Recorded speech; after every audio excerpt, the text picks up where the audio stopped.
हमारी पौराणिक कथाओं में एक से एक शूरवीर, बलवान, दयालु योद्धाओं का वर्णन है। हम सभी ये कहानियाँ अपनी दादी नानी से सुनते बड़े हुए हैं। कोई भी ये नहीं कहता है कि दुर्योधन या कंस की तरह बनो। सभी अर्जुन और कृष्ण का ही उदाहरण देते हैं। बड़े बड़े बुजुर्ग उनके दिखाए पथ पर चलने की सीख देते हैं, उनका अनुकरण करने की सलाह देते हैं। कलयुग में इन शूरमाओं के मंदिर हैं, जहां विश्वास का दीपक जलाकर लोग अपनी आस्था का परिचय देते हैं। कुछ लोगों को इन किरदारों के अस्तित्व पर संदेह होता है, लेकिन उनकी विचारधारा किताबों में वर्णित उनके वचन से जीवन जीने का सलीका सीखा जा सकता है। अब आपने राम कृष्ण जैसे पौराणिक कथाओं के नायकों के मंदिर तो देखे होंगे, लेकिन क्या आप जानते हैं विविधताओं के देश भारत में खलनायकों को भी इज्जत दी जाती है। दुर्योधन, रावण जैसा आपको कोई अपने आसपास नहीं दिखेगा। भले ही लोग इनका नाम लेने से कतराते हों, लेकिन इन खलनायकों को भी हमारे यहाँ इज्जत दी गई है। तो चलिए आज हम आपको ऐसे ही अनोखे मंदिर घुमाते हैं। इस सीरीज में सबसे पहला मंदिर है दुर्योधन का मंदिर, उत्तराखंड और केरल में। महाकाव्य महाभारत का किरदार दुर्योधन, चाहे उसके बारे में कहानियों में पढ़ा जाए, किस्सों में सुना जाए या पर्दों पर देखा जाए, उसे एक विलेन ही कहा जाता है। फिर भी वो बचपन से अपने चचेरे भाइयों से ईर्ष्या करता या बड़े होकर अपनी भाभी द्रौपदी के चीर हरण की आज्ञा देना हो। दुर्योधन ने अपने जीवन काल में मर्यादा की कई सीमाएं तोड़। उत्तराखंड के जाखोली में दुर्योधन का मंदिर है। द टाइम्स ऑफ इंडिया की रिपोर्ट के अनुसार अब इस मंदिर को शिव मंदिर में बदल दिया गया है और लोग दुर्योधन के बारे में बात नहीं करना चाहते। गांव वालों को लगा कि दुर्योधन के मंदिर की वजह से गांव का नाम बदनाम हो रहा है, तो उन्होंने उसकी पूजा न करने का निर्णय लिया। मंदिर में एक कुल्हाड़ी रखी है, जिसके बारे में यह कहा जाता है कि यह कौरव राजकुमार की है। केरल के कोल्लम में भी दुर्योधन का मंदिर स्थित है। इस सीरीज में दूसरा मंदिर है कर्ण का मंदिर, उत्तराखंड। महाभारत का ही दूसरा किरदार दुर्योधन का दोस्त दानवीर कर्ण, जिसने अपने शरीर का हिस्सा ही उखाड़कर दान में दे दिया था।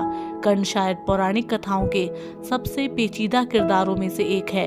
कर्ण के बारे में पढ़ने सुनने पर उससे हमदर्दी होती है, गुस्सा आता है और कई बार मन में प्रश्न भी आता है कि आखिर क्यों उसने अधर्म का साथ दिया।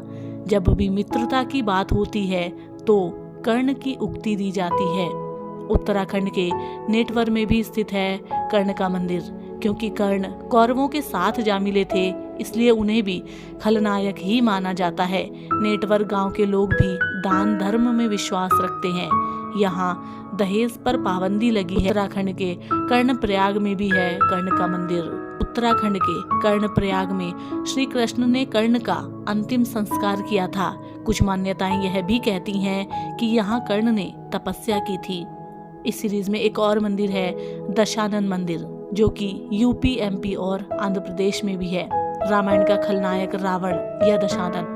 उत्तर प्रदेश के विशरण में रावण का मंदिर। नवरात्रि के 9 दिन यहाँ शोक का माहौल होता है।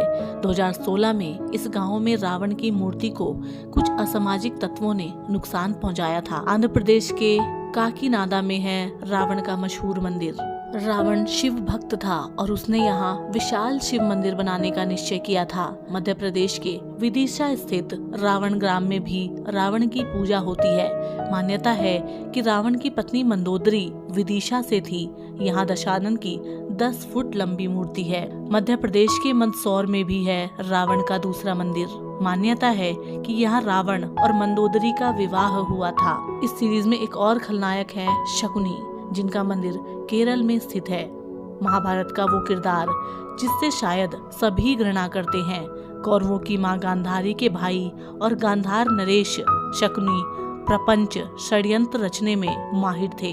भारत में शकुनी का भी मंदिर है। केरल के मायम कोट्टू मालन चारुवू मालनद मंदिर। मान्यता है कि इस स्थान पर शकुनी ने महादेव को प्रसन्न किया था और मोक्ष प्राप्त किया था। मंदिर में एक ग्रेनाइट का टुकड़ा है। कहा जाता है कि इसी पर बैठकर शकुनी ने तपस्या की थी। इस सीरीज में एक और खलनायक हैं पूतना। श्री कृष्ण की कथा अगर आपने सुनी हो तो पूतना नाम आपको अवश्य याद होगा।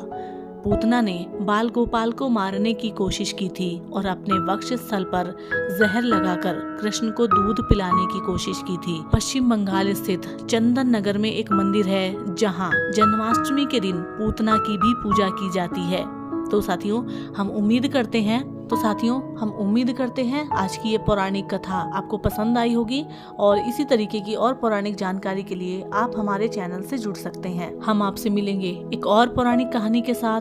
तब तक के लिए नमस्कार, जय हिंद।